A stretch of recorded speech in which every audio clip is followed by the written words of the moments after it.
Welcome, everyone, to the International Sculpture Center's Community Voices program. It's the soft launch Jurors Talk. My name is Asa Sloss. I'm the Program and Events Manager for the ISC. Also, my colleague here, Amelia Matthews-Pett, who's the Program and Events Coordinator, is with us tonight as well. She's instrumental in helping with all the programming here at the ISC. But before we introduce our guests this evening, I have a couple of very exciting announcements. The ISC has launched an important, now that we have some fabric artists here with us, we've just launched the Welcome Blanket Project. It was created by Jana Zweisman, who is an LA-based artist who challenges people to create blankets to welcome our refugees. Amelia, I caught her before she got on the Zoom here, and she was stitching a blanket, a small little square. Amelia, are you still stitching away? Yeah. Amelia, you want to talk a little bit about the project? Sure. Yeah. So it's something we're doing a Pittsburgh iteration of this larger project, and Barb Grossman, who's on the call, has been really fantastic and instrumental in helping us get it off the ground. We're connecting a lot of local organizations for folks who do knitting or crochet or quilting, anything that could be used to make a blanket. And we're asking them to sort of come together in this large community project to create a bunch of blankets for our newest neighbors, immigrants and refugees. And so we'll be collecting those at the International Sculpture Center gallery and putting them on display over the winter. So if you have any interest in that or would like further details, we do have a page up on the website under our Community Voices section, and I can put that in the chat as well once I'm done talking at you. Thanks, Amelia. The second announcement is that if you're following any International Sculpture Center news, we just launched that our new home headquarters here is in Pittsburgh, Pennsylvania. We have a grand opening on November 6th. That is the actual closing of the soft launch exhibition. So some of your artists who haven't been able to come to the exhibition, you're invited. Please come. We'll be also displaying some of the blankets from our Welcome Blanket project. There's some information on sculpture.org too about our grand opening on November 6th from 6 to 8. And some of you artists who are participating in soft launch will send some deinstallation details around that time. But we're excited to. If the pun soft launch couldn't have been a better setup for our announcement that we are now officially in Pittsburgh, our headquarters are here in Pittsburgh, PA. And last but not least is my last announcement. Something that's been keeping Amelia and I extremely busy is our 31st Annual International Sculpture Conference. It'll be held in Dallas, Texas, October 23rd through the 27th. We've created it's not just for sculptors, it's for any art enthusiast. We have programming all over DFW. We have free passes to the Nasher Sculpture Center, the DMA, Dallas Museum of Art, Meow Wolf. We have so many really interesting panel discussions and immersive discussions that we have programmed for that weekend. So we hope that you can join us. We'd love to meet you in person. You can find more information at sculpture.org. So let's begin our program for this evening. There's lots of inspiration for this particular exhibition.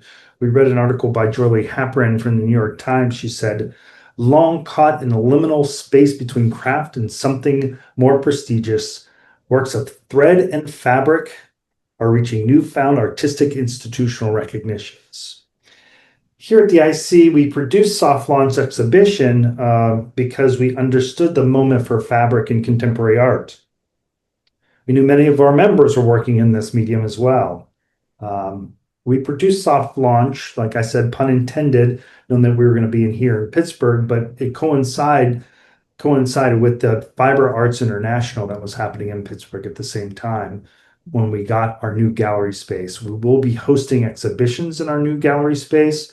So the members here that are part of this Community Voices program this evening, please keep an eye out for more opportunities. But this exhibition was juried by our esteemed guests this evening, Lori Goodman and Becky Evans. They were featured in Sculpture magazine, and they themselves were featured by an exhibit in this media. So we asked them to jury this exhibition, and we're honored to have them to be a part of this exhibition. They're really fantastic artists. It's my pleasure to introduce Becky and Lori. Welcome. Thank you. Lori, you're muted. Lori and Becky, let's begin with a little bit about your background. Why don't we start with you, Becky, as an artist working in this media? Maybe you can start a little bit with your background. Maybe you can talk then about your collaboration with Lori in this exhibition, and Lori will ask you to do the same. Okay, I'd be happy to. Everyone can hear me all right? Mhm.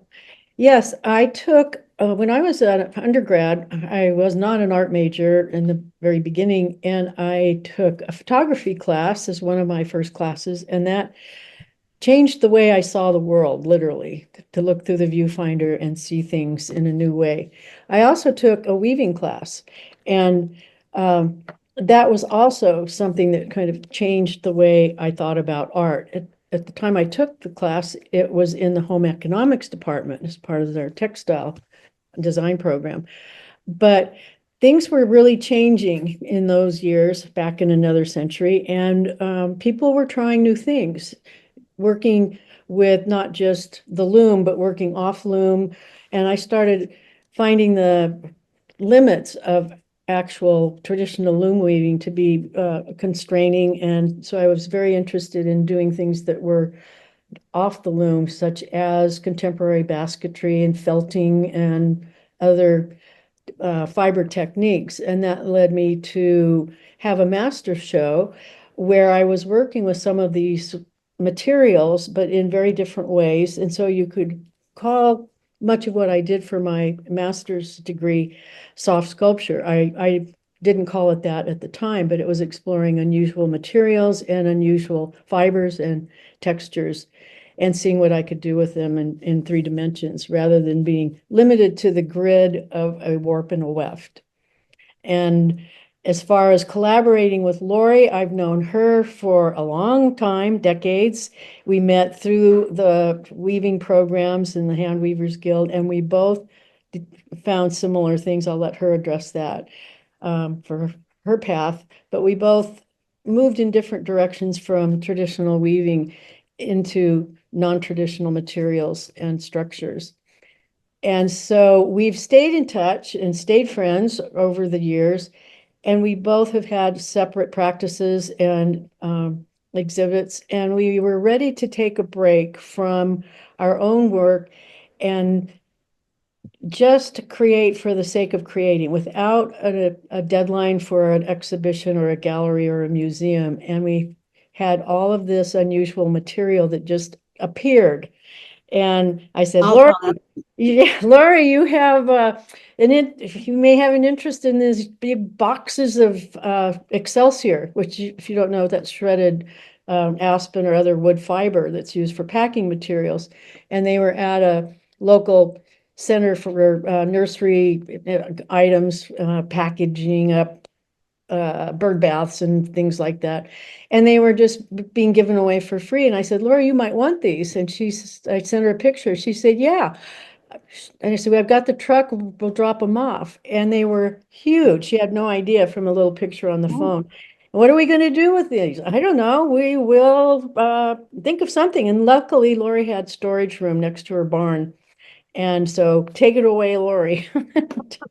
Well, I cannot express how shocked I was. And when Becky called, she said, "Oh, Bob and I are at the nursery. And this is kind of interesting stuff." I said, "Sure, bring it over." And then they drove up, and I said, "Take it away." It was way too much of it. But it fit in my barn, and it sat there for maybe 6 months. And finally, I was dying something else, and I'll tell you about that in a minute. And I thought, I'll just see how this Excelsior stuff dies, and it died better than anything else. Fiber, pulp, it just soaked up the dye. It kept the color, and it was fabulous.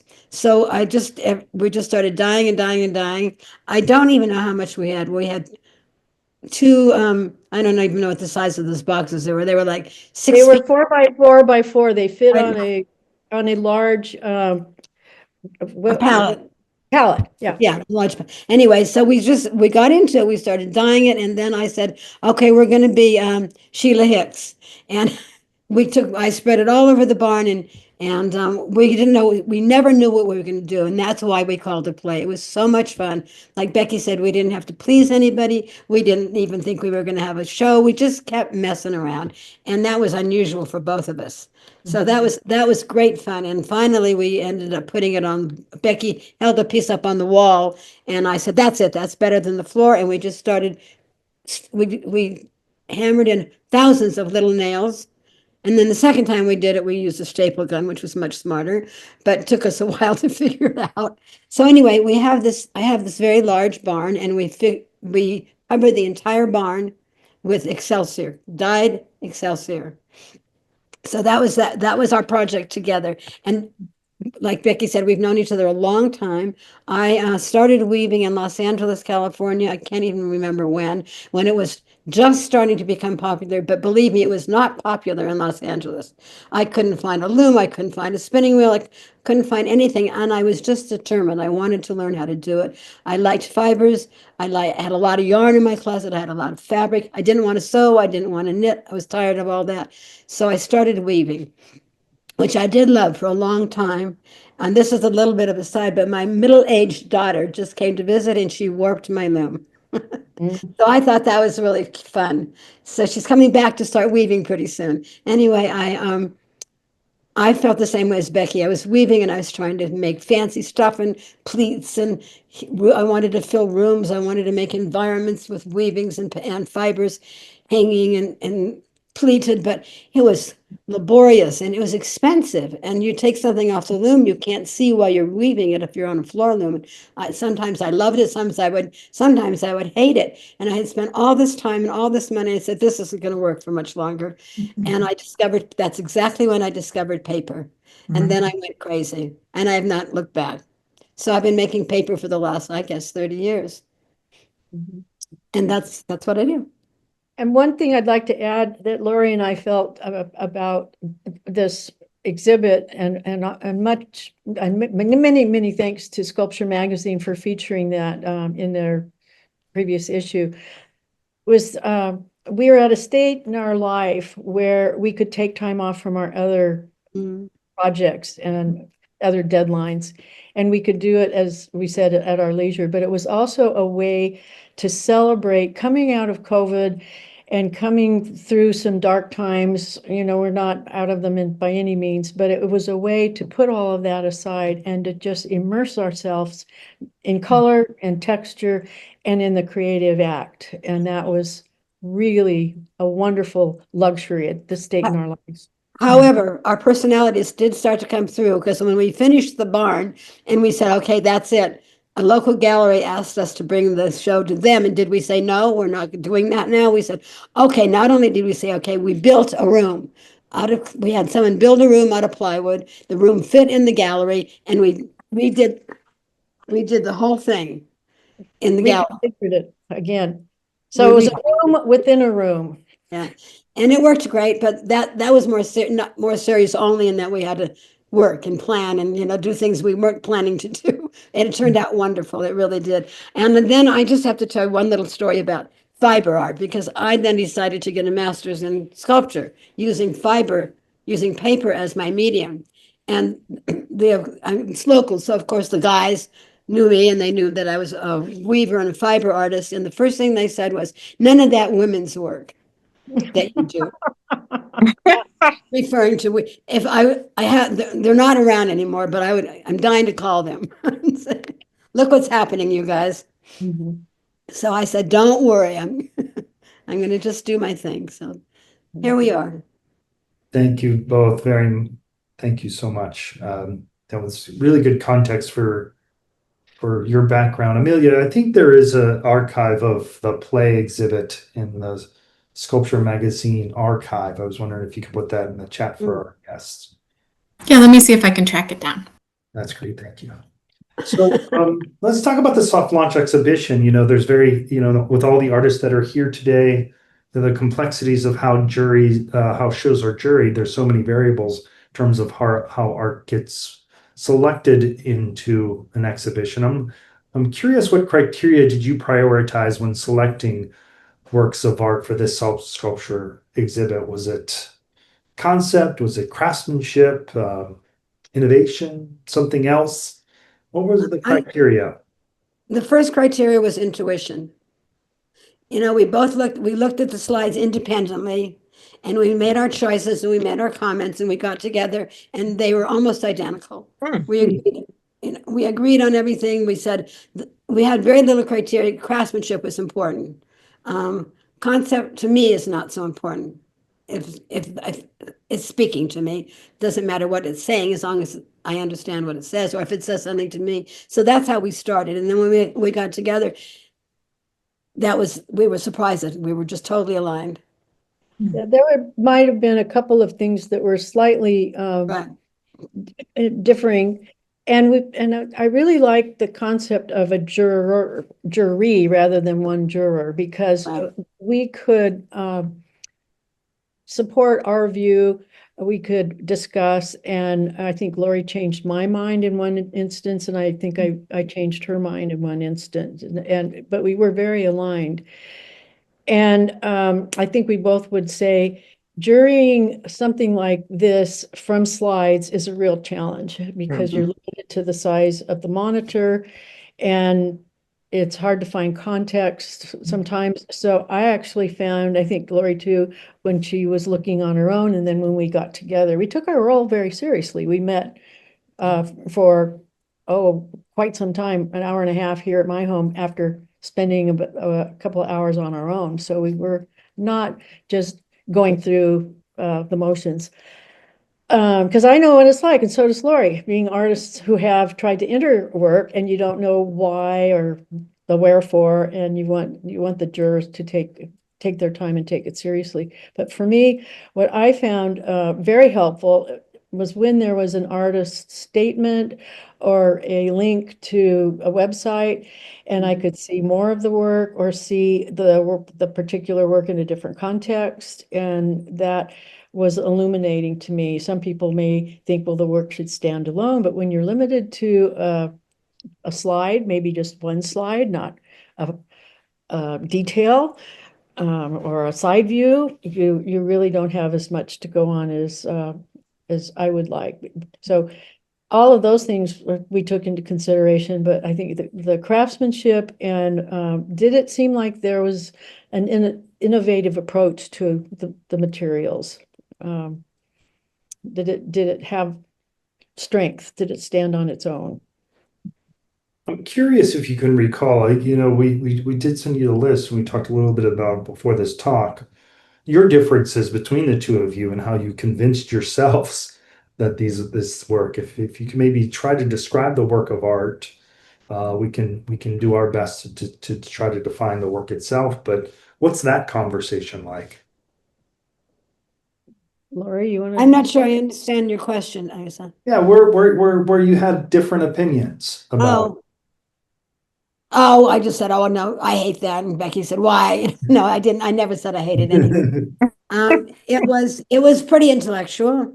One piece I don't remember exactly, but I thought that it was too much for the show. It was as simple as that. It had multiple components, and I think we talked about this ultimately. And then we just picked one component from the piece, and we chose that. Another one, I don't know, I didn't like, maybe I responded to the shape negatively. And Becky said, well, look at it this way. And I did, and that worked. And I can't remember which one but there were only two.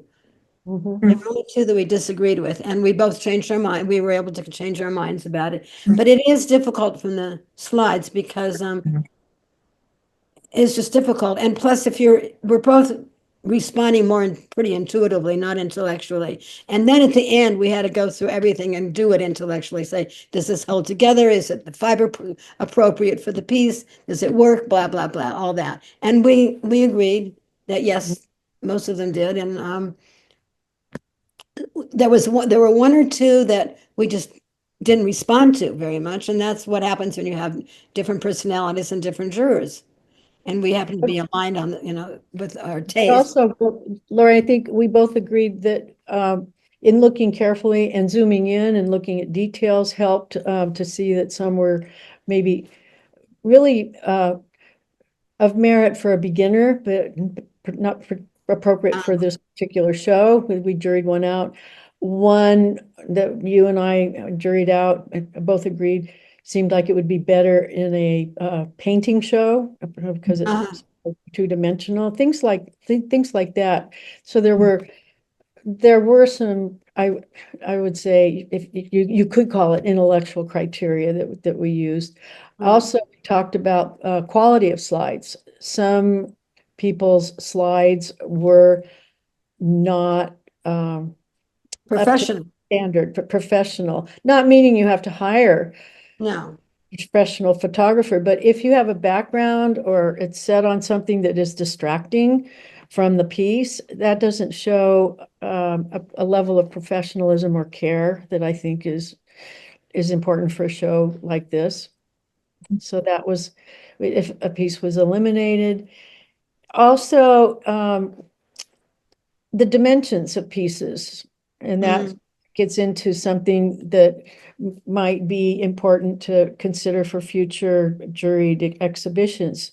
If it doesn't say on an application what the sizes are, it would be good for an artist to put that in if they're not asked, because that helps the juror, because you're just looking at a very small image. Yeah, and the space requirements too. This was our first exhibition at our new gallery, and us making sure that we communicated with the jurors in terms of what space was available in accordance with the work. I'm curious, how do you talked a little bit about your background in the traditional techniques. How did you balance traditional techniques of this medium with experimental or conceptual approaches when making your selections? I'm thinking about one particular artwork that resonated, and I'm hoping that might recall some of your conversations about some of those traditional techniques. Well, actually, there weren't too many traditional techniques in this show. I think. I mean, there were no straightforward weavings or straightforward stuffed pieces. Or go ahead, Becky. I see you. Yeah, I'm skimming back through some of the images that are up on my other window, and I'm not seeing anything that I would say would be traditional weaving or traditional basketry or traditional what you would think of as soft. When you think of soft sculpture, that's a pretty open-ended thing, and nothing, quote, traditional comes to mind.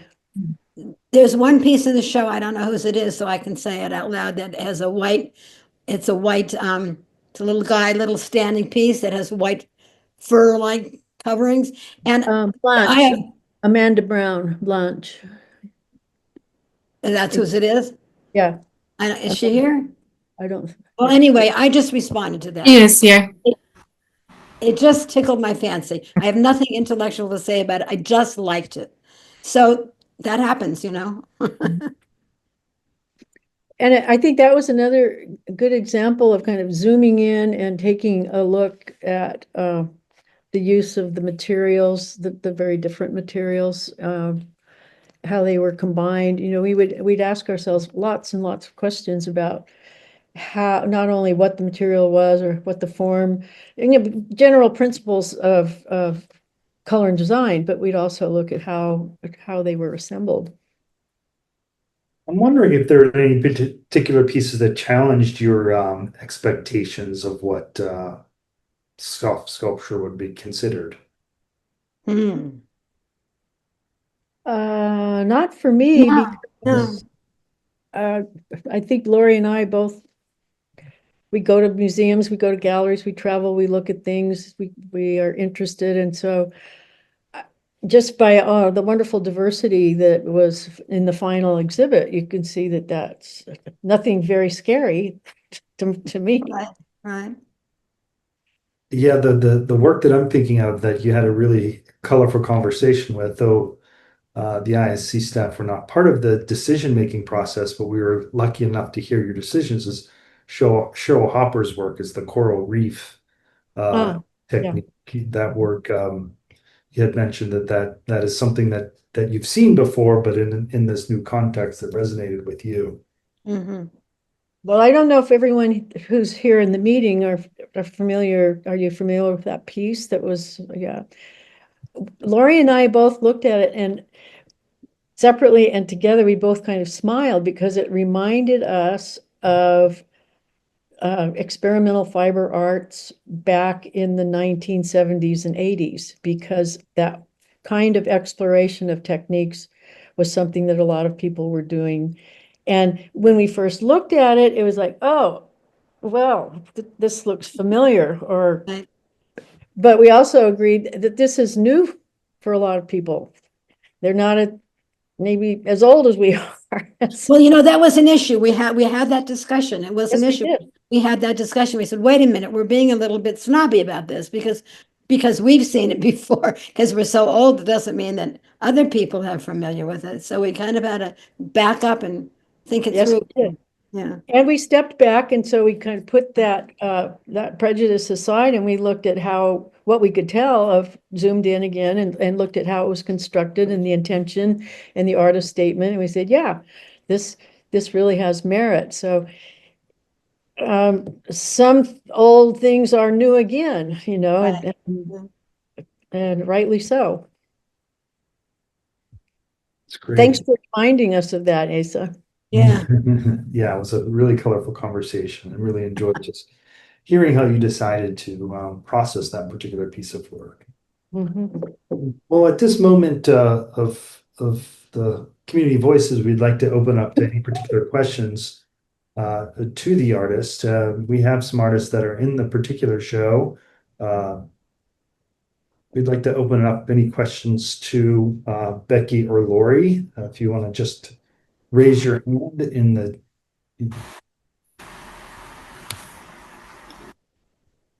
And we do have quite a few of our artists here as well. Well, And nice work, everybody. I can't see everybody at once if you're raising hands, but you're also welcome to note in the chat if you have something you'd like to say, because that I can monitor very easily. And And everybody's not on. I mean, I do have the privilege as the MC of this discussion to call on maybe some of the artists to talk about their work. And I see Amanda's here. Hi, Amanda. Hi, Amanda. You're on mute. you're muted. There we go. Sorry, it's a very busy night here. So, yeah, it's fascinating to hear the jurors talk about it. It was so thoughtful, the process. I can talk about my work, and I also have a question for the jurors. Have the jurors seen the work Not in in person? No. Oh, okay. I'm just We're in curious about. We're both in California on the Oh, okay. Never mind. northwest, right? Far northern California in the redwoods. I tried to Okay. didn't make it. Okay. Well, I've mostly worked with ceramics and video, so I recently started working with soft sculpture, and I guess now I'm back in the ceramic studio, and I'm combining everything, and I just feel like it's a really exciting untapped world of to a material to create anything.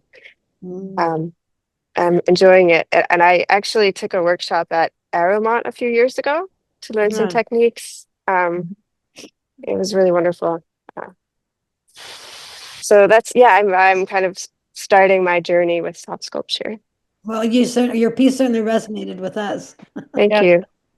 And it to me, it seemed very serious and also very playful at the same Right. time, which Mm. I think is really a remarkable thing to do. Thanks. Yeah, I've been processing some of the heaviness of the world and to whimsy and lightness. Mhm. So, but yeah, thank you. Thank you. We had the wonderful opportunity to partner with local organizations here in Pittsburgh, Pennsylvania, with contemporary craft here in Pittsburgh, as well as, Right. the Fiberarts Guild. So it really gave us an opportunity to partner here locally and to empower others to participate. And Barb Grossman has an work in this show. Hi, Barb. Thanks for. Maybe you could talk a little bit about your work and what brought you to the International Sculpture Center and the soft launch exhibition, and have any questions for the jurors. Well, actually, yes. I'm curious when you spoke about, and thank you. When you spoke about Cheryl Hopper's work, the coral reef, had you seen were you aware of the coral reef exhibition that the ladies began, the ladies from Australia, and it has traveled pretty extensively throughout. As a matter of fact, the Andy Warhol Museum had an extensive exhibition of that here in Pittsburgh. Oh, I want to say 14 years ago. So Yeah. were you both aware of that? We Yes. were. Okay. Yeah. Not that I got to see it in person, but I was aware of that and other similar Okay. projects. Yeah. Yeah. And then we had another one here at the Carnegie Museum.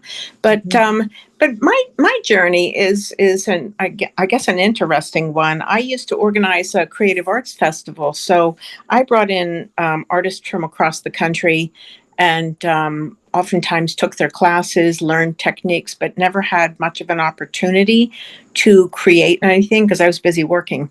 And then now that I've retired, I have that opportunity to create some pieces, and it's a process. It's a real journey. I've never submitted any work previously, Oh. so other than that dress made out of threads, scrap threads, and it was quite exciting and quite thrilling to have been accepted for the Good. soft launch. So thank you for that.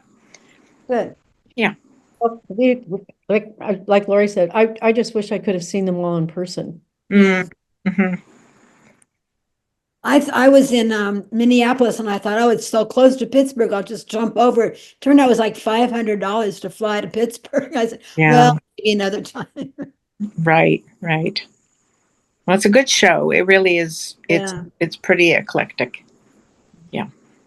We're lucky to have another artist here, Yvette Kaiser Smith. She has work here, intrinsic motivation. Maybe share the screen to share some of this artwork. It's the flat gray and yellow fabric. Yvette, hi, welcome. It's felted. Yeah, hi, Yvette. You're muted, Yvette. Okay. Well, wait for her to unmute. Okay, never mind. I'm unmuted now, I think. Can you hear me? Yes. You can. Welcome. Yeah, I sound funny too. Hi. If I yawn, it's not you guys. I'm in Croatia Wow. doing a residency. So it's like midnight. Year 6 was my midnight. So now it's almost, plus I have a cold. Yeah,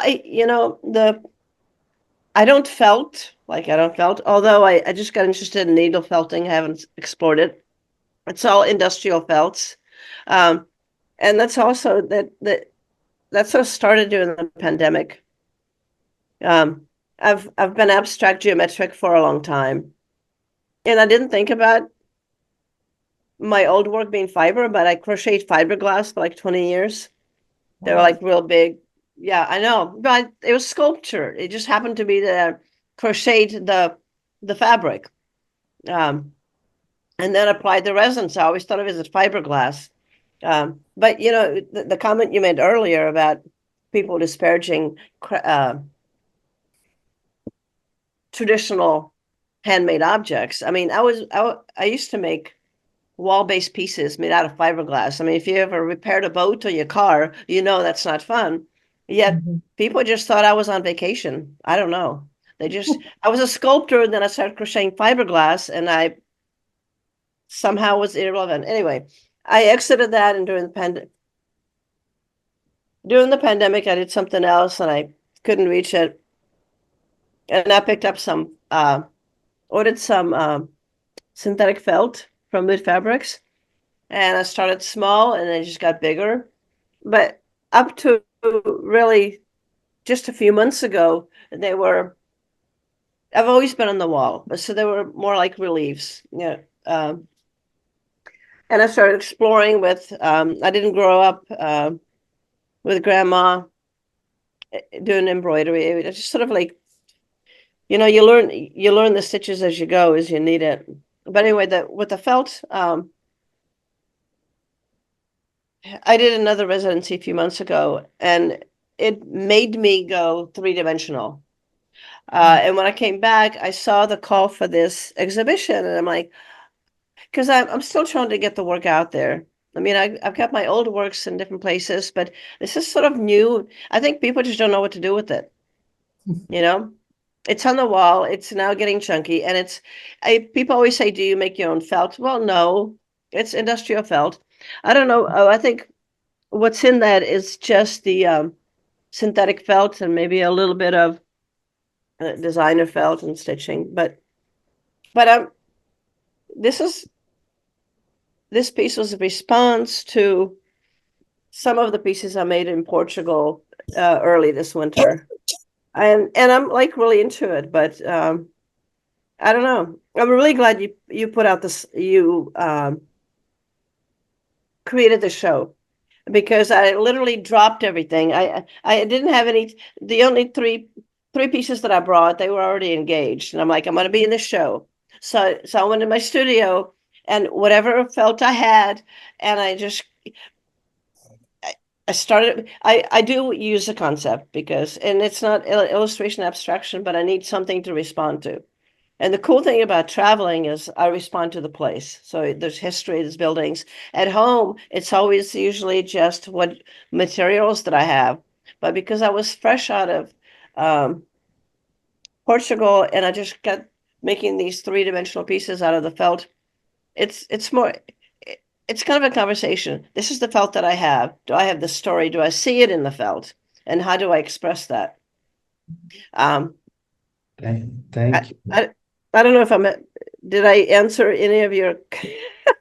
Yeah, no, I mean, I think that's what we're trying to unpack here is the complexities of the material, Yeah. what's presented, and yeah, it looks great, looks fantastic in the gallery. Yeah, I know that there's some other artists here, Heather Vermeer. I hope I'm pronouncing your last name correctly, Heather. That was a fun challenge. What I'm sharing with you here is not necessarily what was shown. It was the one with it's actually hangs. That's the Heather, one. yeah, maybe you get to talk a little bit about your work. Yeah, so I'm one of those people who was a painter who started painting in 3 dimensions and became an installation artist and sculptor. And this piece, I think, really sits pretty well in between those things. And because it's shapes from my paintings that I painted on really heavy duty boat canvas, like for awnings and boats, and then I cut the shapes out. So yeah, I was excited that I made it a couple years ago without knowing what was going to happen to it, and then I thought this was the show that it could really be a part of. Thank you very much. This is Amanda Brown's work here.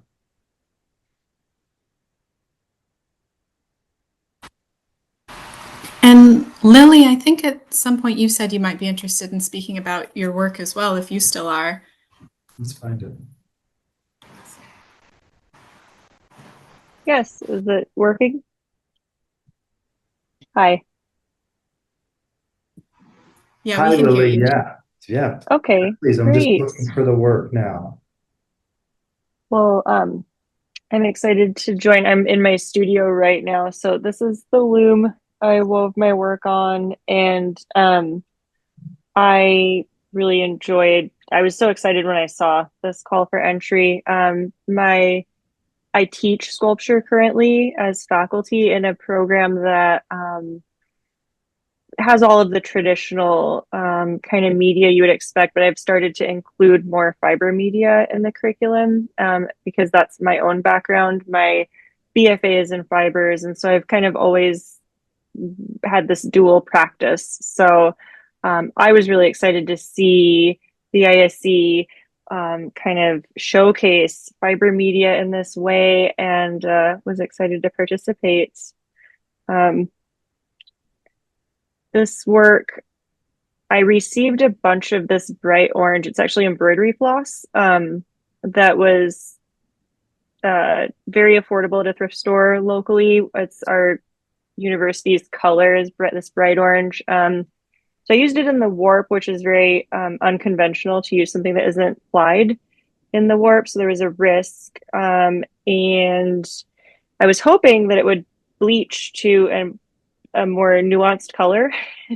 And I tried a lot of different processes, and it just would not change at all. And so I started to think about that as like I utilize that towards the concept. And I don't usually improvise a lot, but this work kind of led me that way more. So it's an irregular twill is the pattern. And I'm thinking about that as like a metaphor for being irregular or in some way not fitting into society. And then this work, it underwent being overdyed, bleached, and then contorted with this kind of industrial strapping and fasteners. And it still has this really distinct pattern that's really evident through that color. So that became a big part of the work.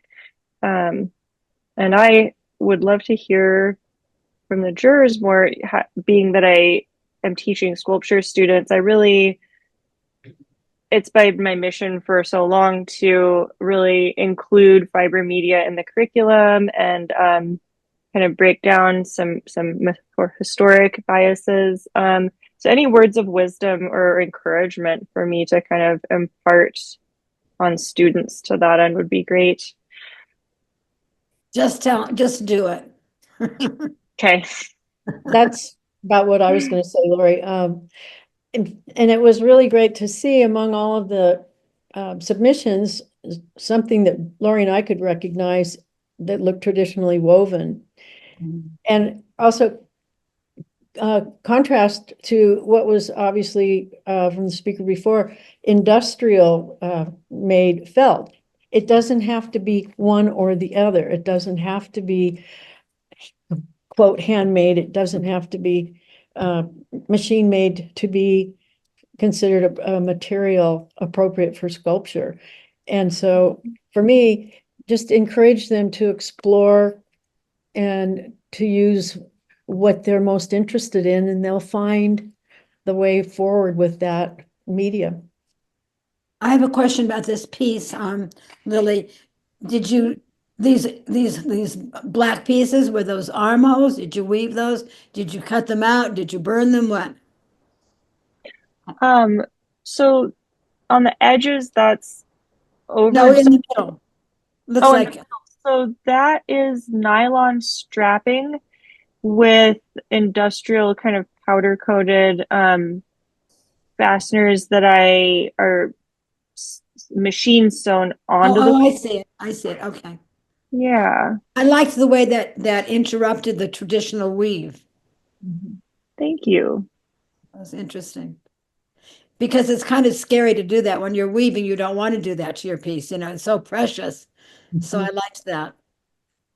Absolutely. Thank you. Yeah, it was a difficult thing because this machine will snag things so quickly if something gets stuck down in the bobbin case. So yeah, that took a lot of courage to, Yeah, to put it exactly. in there.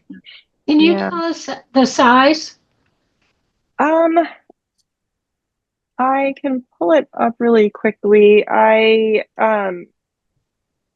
can't remember for sure. So the width is 20 some inches, I believe, and then the height is maybe 3 to 4 feet, how it's sitting.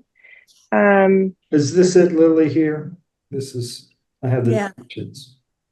It's Oh. about 4 feet Yes. by 2. Yes. Yeah. Mm-hmm. And I was really glad to have the dimensions on this one because Mhm. it was hard to tell. Very hard. Yes, and it makes it more dramatic knowing how big it is. If I Thank you. can recall, Lily, maybe you can describe the conceptual meaning of this work.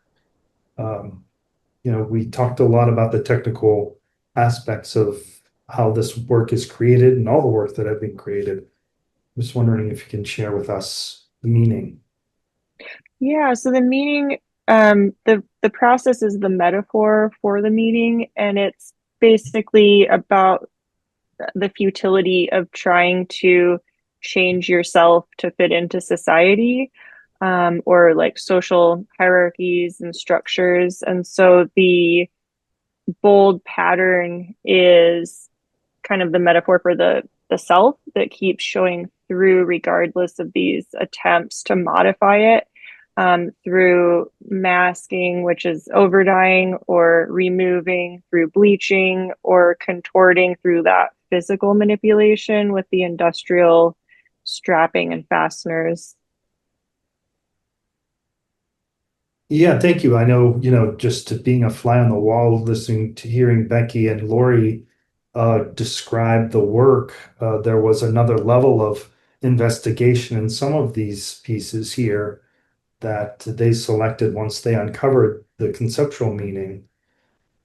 Becky and Lori, I just recall those conversations that you were having, and I found it fascinating. Mhm.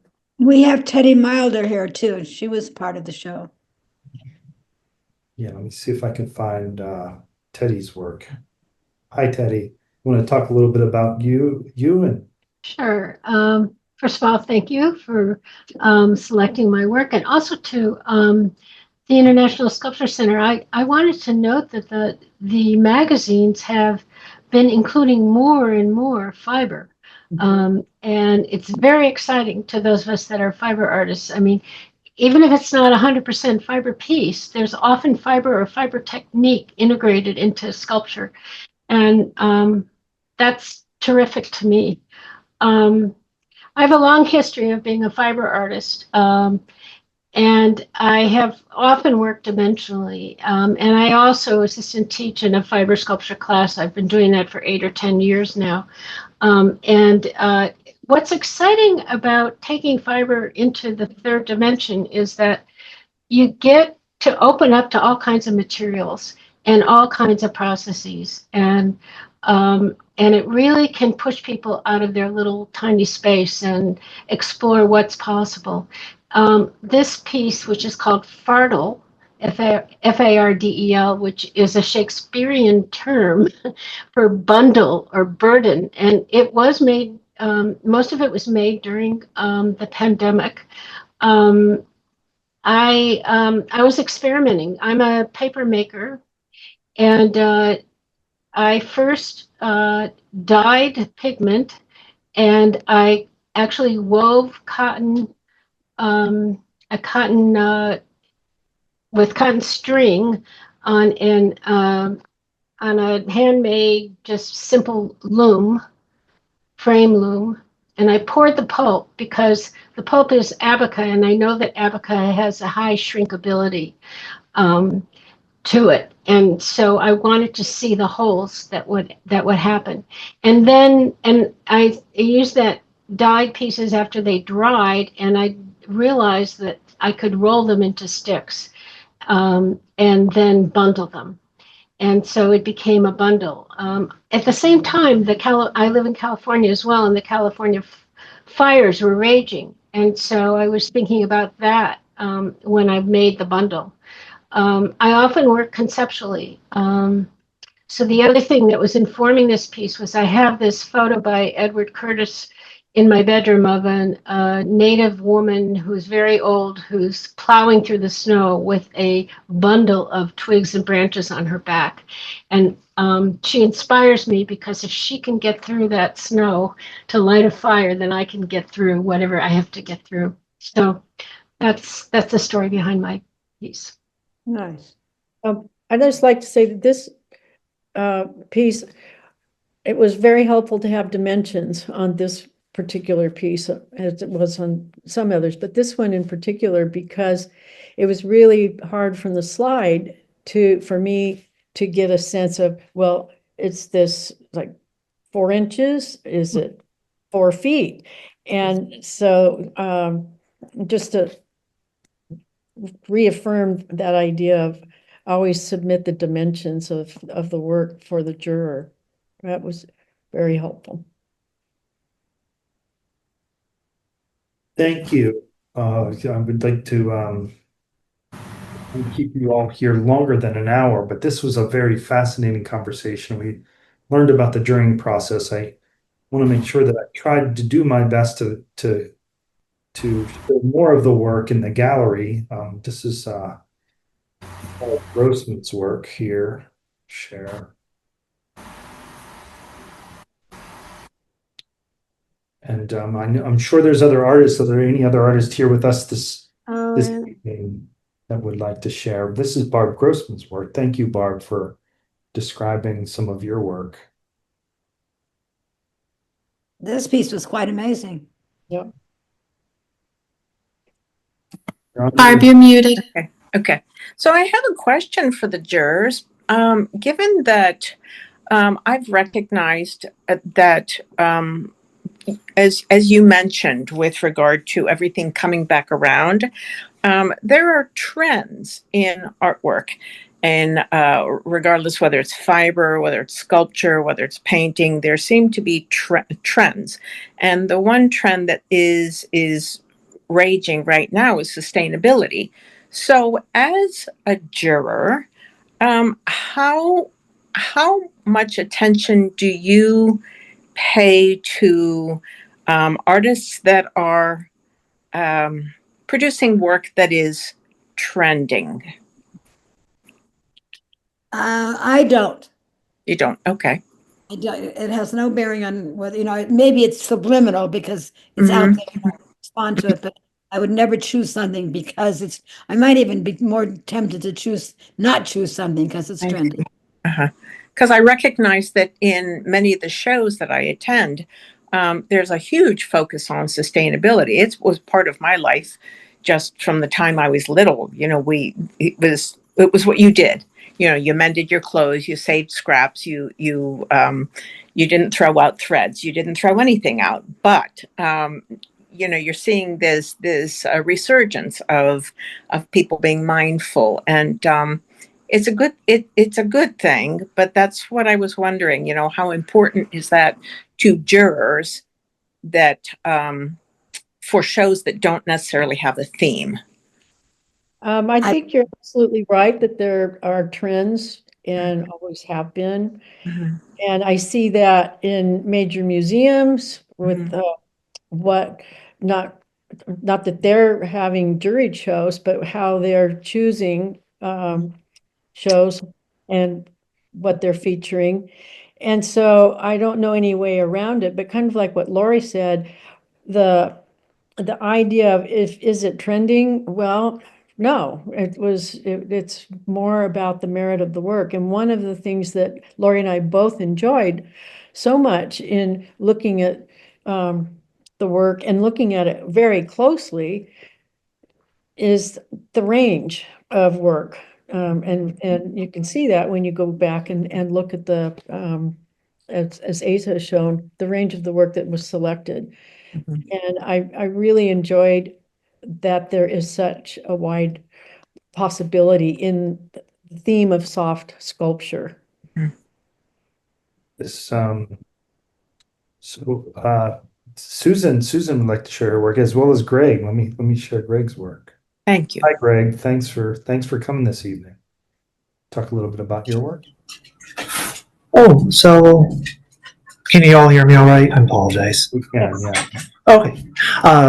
So I've been felting for a little over 15 years. And for a large bit of it, I was doing representational and narrative work. And I've shifted recently to looking at more, actually have very much an element of play and also process with the material, and also experimentation to try to talk about some of my interior thought process, because I've always had trouble with actually describing it. So I've realized that possibly having a narrative approach was not actually ideal for it, because not always does it even make sense to myself. Oh, it is about a little over 4 feet tall, that one. Thank you very much. Thank This you. was another case where it was important to have the dimensions. Say that again, Lori? This was another piece that I was really happy to have the dimensions on. Yeah. Because you couldn't tell from the slide what, and it did change my opinion of it a lot, made it much more dramatic. Yeah, we discussed your piece with this one with the felt, because Lori and I are both familiar with the felting process and dyeing. And at first, running through all the slides and taking a quick look, it would be easy to just not pay enough attention to the scale, and that was really helpful to get a sense of the dimensions. Susan else is with us. This is a fun Hi. piece. Let's see. What can I tell you? I came out of the art quilt world, and before that, I had been a traditional quilter. So you can see that the work is very finished looking. But I grew up in a family of artists. My dad was a painter. My mom was a sculptor. And the flat surface just got really boring for me after a while. And, quilting can be very, you can get lost in the tedium of it. And as I worked through figuring out how to make fabric stand up in the world and make what's primarily figurative sculpture, I've done a lot of different series of works, but they almost all have to do with conflation of daily life and mortality. So a lot of my work features cloth-covered bones, like this ship. And the thing about ships is that they represent both our bravery as human beings and our conquests as human beings. So they're sort of the best and the worst of people all in a single image. And that was certainly the idea of this piece, especially when you make it out of something as deliberately evocative of mortality as bones, right? But then you imbue it with the colors of the ocean and the sky above and all that wonderful seafaring stuff. So I like work that really conflates a lot of different impulses into a single piece. And this piece You make those bones. I order plastic skeletons, or I either go to the Halloween store or I order plastic skeletons off the internet. And then I make a quilted collage for each bone and hand sew them all on, because they have to fit. That's the thing about using quilted fabric as a surface for three-dimensional objects, is that soft sculpture is really a misnomer for this, because if you touch this thing, it's hard. It's not squishy at all. It's got a plastic armature inside it. And even my figurative work, which is more like soft sculpture, because it has an armature inside, but it also has fiberfill and other kinds of foam products. It all has to read muscularly to me. It has to look like not look flaccid. And that's been one of the challenges from the beginning. I did a whole series that involved lights and motors. It's a circus where the pieces actually move, and the lights flash and the merry-go-round goes up and down. And so it's how do you take what is essentially a very soft and gentle medium and use it to say things that are much more complicated and rigorous and stern. So I think that's the challenge of being a textile artist is how do you use the medium in a way that really speaks to the world? And you don't want to, I didn't want to lose the wonder of the quilt world. I love fabric, and I love bringing out the bits of fabric with the quilting, that whole sort of graphic and form interplay that happens. But it is really interesting to take a medium that wants to be flat and flaccid and try, without just stiffening it, without putting glue all over it, how do you make it sculptural? Well, it's an interesting juxtaposition. Yeah. Susan, I remember seeing your circus, and it's just amazing. And your work always brings a smile to my face. Thank you. Where'd you see the circus? Maybe at the San Jose Museum for Quilt. Right. At the textile museum there. Yeah. They were the ones who got me through that process because they gave me a venue and a deadline. So, I knew I had to finish all 10 pieces because it had to fill one of their galleries. But yeah, you walk through that installation and sort of like being in a circus because the barkers are talking and the calliope music is playing and the neon lights are flashing and it's all cloth. So I like contradiction. Whoa, gee, we would love to. We have members all over the world. We would love to install a kinetic exhibition. Well, we can talk. We will certainly talk. Well, Susan, one of the challenging moments of this exhibition is installing fabric. And you had very specific instructions in terms of, in fact, we built a sculpture stand just for this work. And what was surprising about this work, Susan, was the shadows. Yes. The shadows from the lights of the bones, and it was just sometimes I actually put shadow as one of the medium components. Oh, interesting. Especially if, like with the circus, there are rotating pieces that actually cast shadows, and it's part of the experience of seeing the work is the shadow, and that's true of any sculptural installation. You're gonna it's gonna cast a shadow. It's any piece that's not on the wall, or even pieces that are on the wall that are dimensional, will have shadow as a component. Yeah. Well, thank you all very much. I'm just looking in the chat to see if there's anybody that I missed. And Susan's here. Susan Isaac. Oh, that's wonderful. Yeah, let's. I'm hoping to get as many as I can. If I did not show your work, I apologize. I think I caught everyone here. This is such a fun conversation, and what it makes me think about, and I'm sure Amelia, my colleague in programming, thinks about as well, is we can continue these conversations. The ISC has forums that we can continue to elevate this conversation in many different ways. So this is so helpful, and it seems like we're all sharing good information about this really particular medium. So if you all want to create a forum, we'd be glad to host one for you. This is Susan Isaac's works.